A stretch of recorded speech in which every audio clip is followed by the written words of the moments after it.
So in an ideal world, what I would like a student to take away from the book is a sense that statistics is doable and that what they're learning is achievable and that it's not as boring as they thought it was going to be.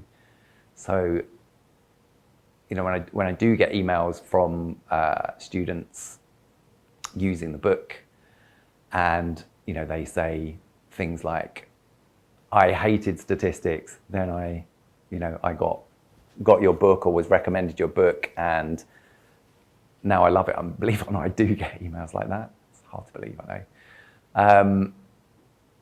You know, immediately it's like, job, you know, that is my job done. If someone went into statistics thinking, I can't do this, it's going to be boring, and you know, as a byproduct of using my book, they come out of it thinking, oh, actually, I can do this, and it's not nearly as tedious as I thought it was going to be, then, yeah, my work is done.